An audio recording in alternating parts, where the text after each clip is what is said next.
Today in particular, we're focusing on the impact stress has on our endocrine system. What is the endocrine system? Prenitha is going to outline all of that for you. So yes, joining us in studio is Dr. Prenitha Naidoo, and she really does make complicated things simple. That's what I like to say about you. Oh, thank you very much for that. Okay, so stress. We hear about it all the time. We can't get away from it. Yes. We get told we need to manage it. What does that actually mean? Yeah, and I think people don't understand what stress is. So we look at stress, if we break it down into a term, stress is an external factor that causes us anxiety. So stress is, I worry about my children, I worry about work, I worry about getting a job, I've got bills to pay, and that creates the kind of stress that then causes the symptoms of anxiety. And what is anxiety? Most people don't even know what anxiety is. They live with it on a daily basis and can't identify the symptoms.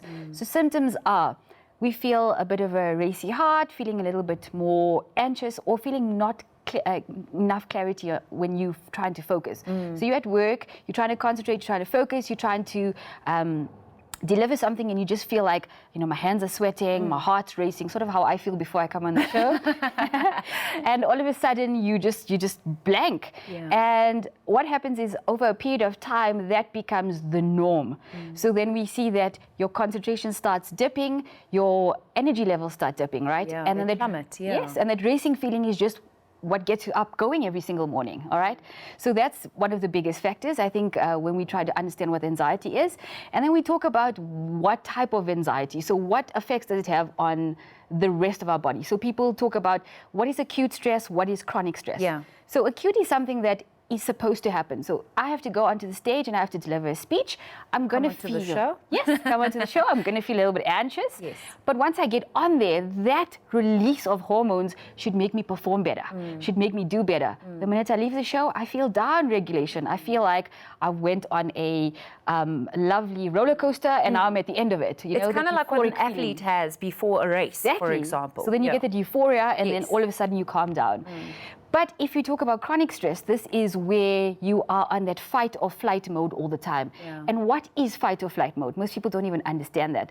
So when we perceive impending danger, for instance, someone's going to attack you, or you're going to see you're going to be in a bumper bashing, automatically your body releases these hormones called cortisol and adrenaline.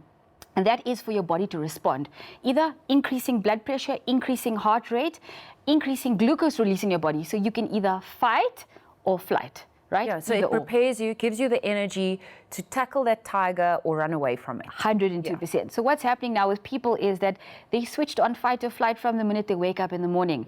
So I've got traffic, I've got to deal with my children, and by the time they really get to work, they're exhausted because that fight or flight is on 24/7.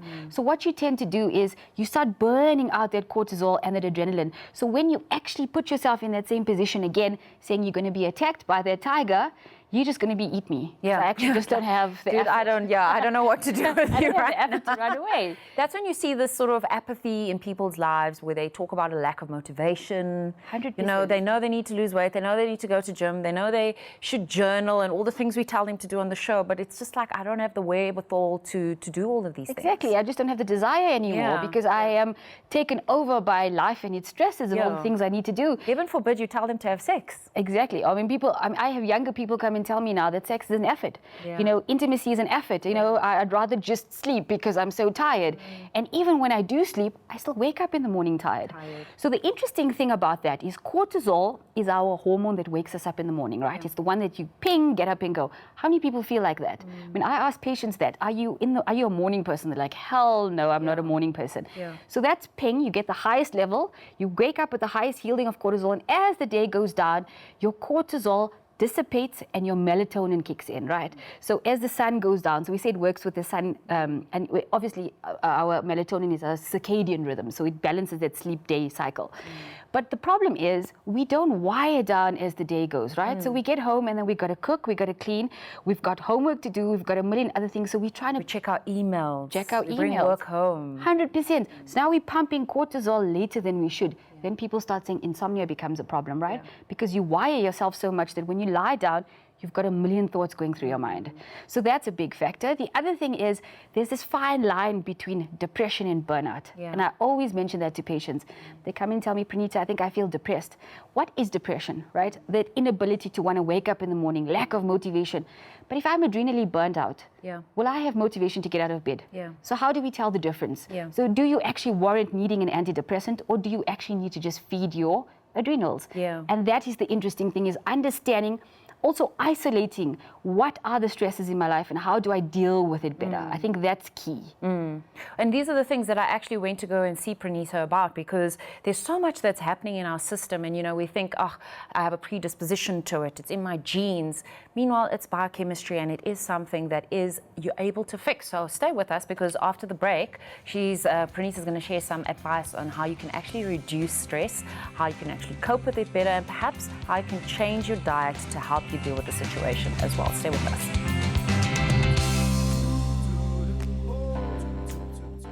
Welcome back, and thanks so much for watching the show. Now, we've been chatting to Dr. Prenitha Naidoo about the impact of stress on the endocrine system and natural ways to address it as well.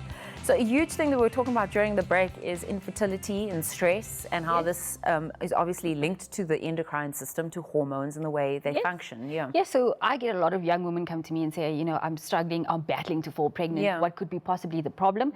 Yes, both male and female, and we know that stress plays a factor or a role on sperm production and also libido and all of those kind of things, right? Because if you're stressed, you're not going to want to be intimate, and that's a big factor. So the big thing is we have that mother hormone that we talk about, which is the DHEA, right? And that hormone goes down and it does two things. It divides into your sex hormones, which is progesterone, estrogen, testosterone, and cortisol. Now, if you think about feeling stressed and wired and always needing that demand on that cortisol all the time, your body starts shunting that DHEA down to the cortisol factor and starts dropping your sex hormones. So then we start noticing the imbalance in the sex hormones, and because your body just is not going to want to procreate when you are feeling like you're in impending danger. Yes, so exactly. It's going to think, I need to survive. The host is most important right now. Yeah, you need to be in rest and digest in order to have a baby. 100%. And so that then takes away from the ability for you to be fertile or even fall pregnant at that moment in time, because your body is saying, I'm not ready.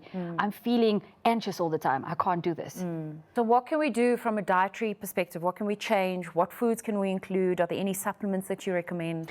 So from a dietary point of view, I think eating regular is important. 5 small meals throughout the day. So you're balancing your blood sugar, you're giving your body the demands that it needs. People forget to snack in between, right? Or they forget to have the in-between meal at all. All they do is drink coffee. So let's talk about stimulants as well. I mean, if you are a stressed person and you're drinking stimulants, you're just whooping those adrenal glands. Some stressed people are like, you cannot be taking my coffee away from me. But then you ask yourself, why do I need coffee so badly? Why do I need the alcohol or the smoking or the sugar? You crave it almost. It's almost as if your mind is not involved in this, your body wants it. And all you're doing is you're putting that plaster over those adrenals till you get to the point where you actually can't function, and we don't want you to ever get there. So you've got to say, if I'm having 5 cups of coffee, I'm going to try 4, and I'm going to try 3, and then I'm going to try to dissipate that into doing a green juice. So try to just change, modulate your diet, try to reduce, as we always say, 80% clean, 20% you can cheat, right? Because you should be able to do that. But balanced diet, your protein, your carbs, but that 5 small meals, I notice, makes a huge difference. On a supplement point of view, so if we talk about things, we talk about GABA, neurotransmitter, amazing with relaxation and calming you down. We talk about things like 5-HTP, all right? Also a neurotransmitter, precursor to serotonin. Often when you're very stressed, you feel very less motivated, feel like you can't do anything, and 5-HTP sort of regulates your mood. You do need a prescription for that, so you have to see your practitioner if you wanted something like that, or if it is what's needed for you. L-theanine, amazing. Amino acid that just relaxes you and calms you down. Things like lemon balm, melissa, licorice is great for the adrenals, and especially if you are at that phase where you are so tired and you're so flat. Licorice is sort of an adaptogen that just pushes and brings up the functioning of the adrenal glands. The only contraindication there is hypertension. High blood pressure, exactly. So when you're tired and flat, generally those people don't have the high blood pressure. Anyway, but always be, cautious of that. B vitamins, we know B is so important for your nervous system in general, and also energy, stress. Ashwagandha, amazing Ayurvedic herb. Yes, and it's an adaptogen as well. Adaptogen, holy basil, amazing also adaptogen. Okay. So those are kind of things that you can put in. Chamomile and magnesium tea, as well. Magnesium. Calming, yeah. Wonderful. Yeah. Magnesium is amazing. Yes. And you can look at tea. So your chamomile teas and your relaxing teas, you know. Oat straw is nice as well. Wonderful. Yeah. Wonderful. So those kind of things you can do. Oh, so many things that I still want to ask her, but we've run out of time, unfortunately. Thanks so much for joining us on the show, Prenitha.